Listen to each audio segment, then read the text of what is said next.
Good evening. Making the headlines on Mello TV Evening News at 8.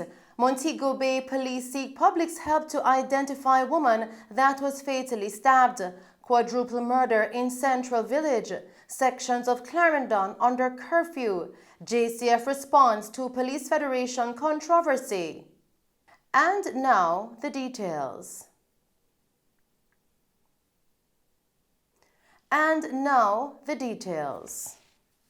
The Montego Bay St. James Police are seeking the public's assistance to identify a woman who was found fatally stabbed this morning.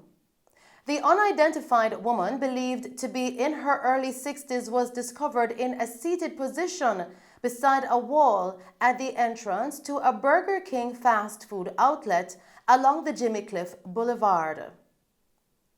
Described as being of dark complexion, slim build, and approximately 5 feet 6 inches tall, the woman was wearing a white blouse and multicolored skirt at the time of the incident.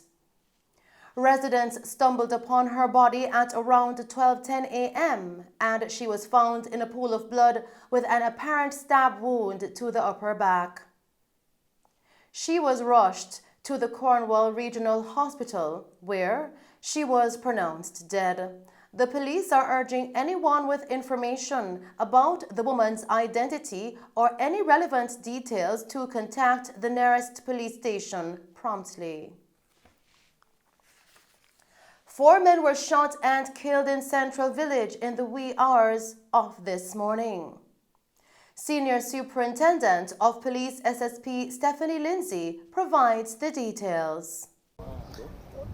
Right, so we're actually in the Chinatown community of the Windsor Heights area in Central Village.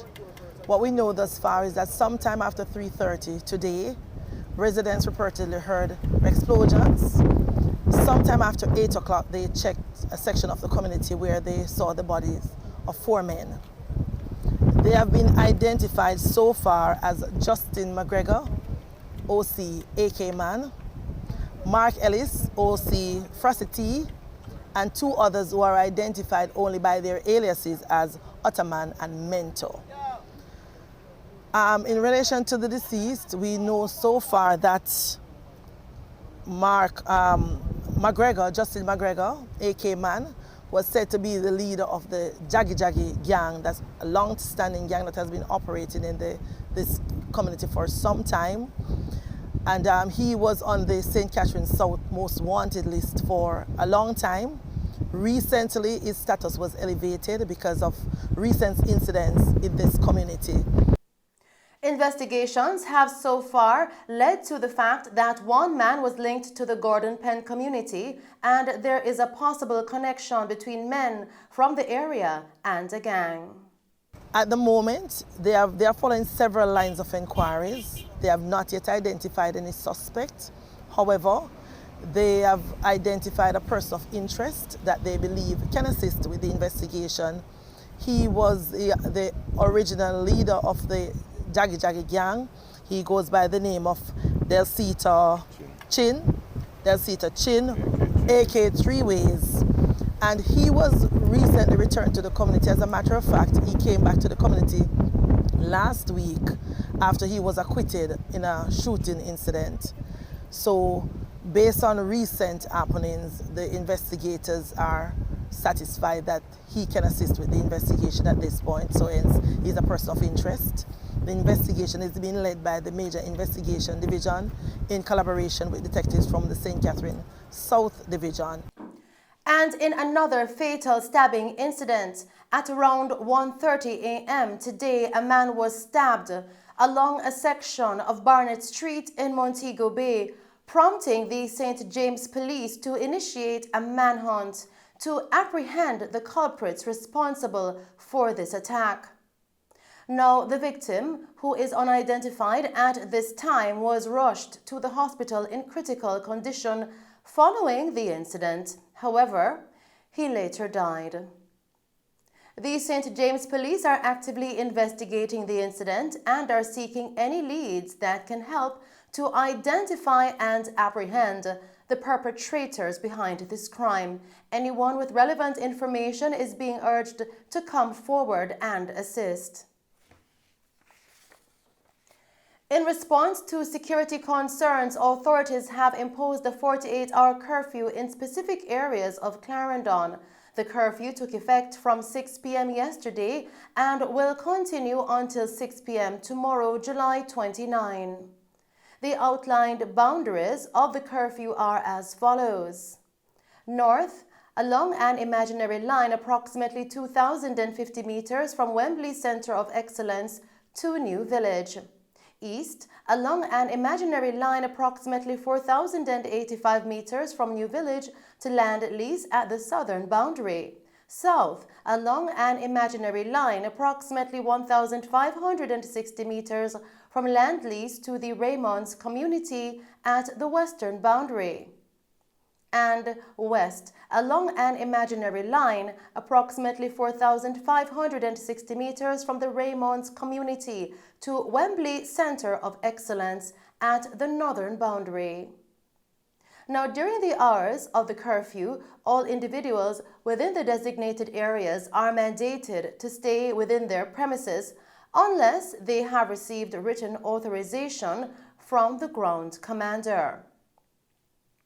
The curfew aims to enhance security and safety in the specified sections of Clarendon.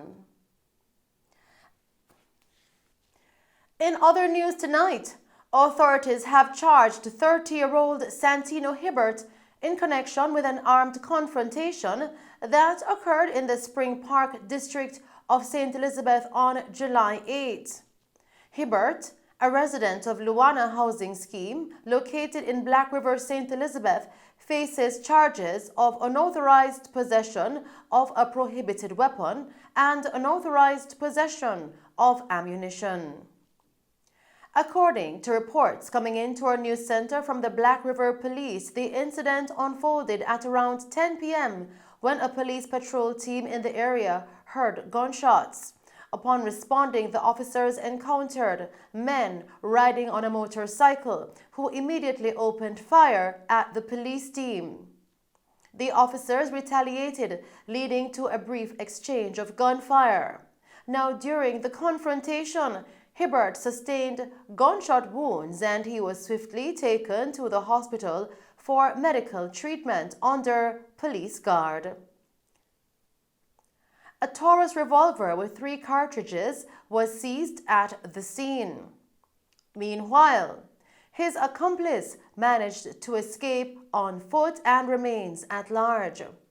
Now, following his recovery at the hospital, Santino Hibbert was officially charged with the stated offenses and is now awaiting a court date.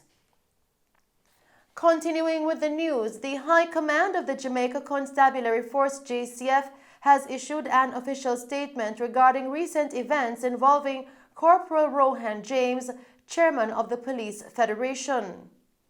The JCS High Command emphasized its commitment to upholding the right to free speech for all members, while ensuring that such freedoms are exercised in accordance with established rules, regulations, and force orders.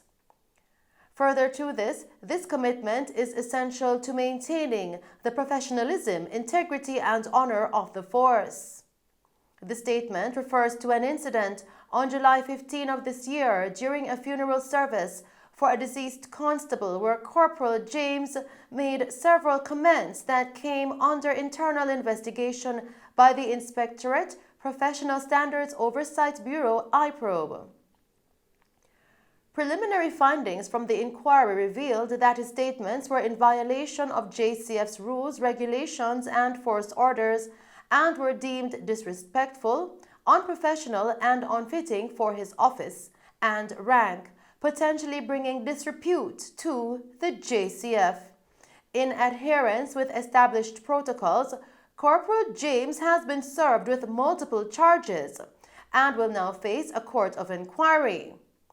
During this process, he will be placed on interdiction.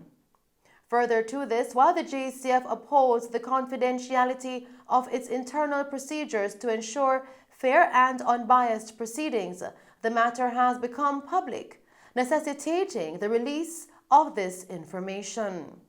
The JCF therefore is reaffirming its commitment to safeguarding the integrity of the organization and the public's trust. Every member of the force is held to the highest standards, and any violation of these standards is treated with utmost seriousness. Throughout the investigation and ensuing proceedings, the JCF will refrain from making public commentary on the matter to avoid arguing the case in the public sphere. Siobhan Flowers, a resident of St. Catherine, has been fined $1 million or faces 9 months imprisonment by the St. Anne Parish Court. He pleaded guilty to the charge of using a computer for malicious communications. The sentence was delivered by Senior Parish Court Judge Desiree Elaine, who considered Flowers' remorse and retraction of his actions, leading to a reduced sentence. Now, during the court proceedings, Flowers' attorney, Maisha Wilson Campbell, made a heartfelt plea for a lesser fine, arguing that her client merely pulled a prank with no malicious intent. However, the judge maintained the hefty fine, emphasizing that Flowers' actions caused businesses at the Eight Rivers Plaza in St. Anne to suffer losses amounting to $21.9 million. And that's our news package for you tonight. Thank you for tuning in to Mello TV Evening News at 8. I am Shelley Hill. Do stay safe, pleasant viewing, and thank you for watching.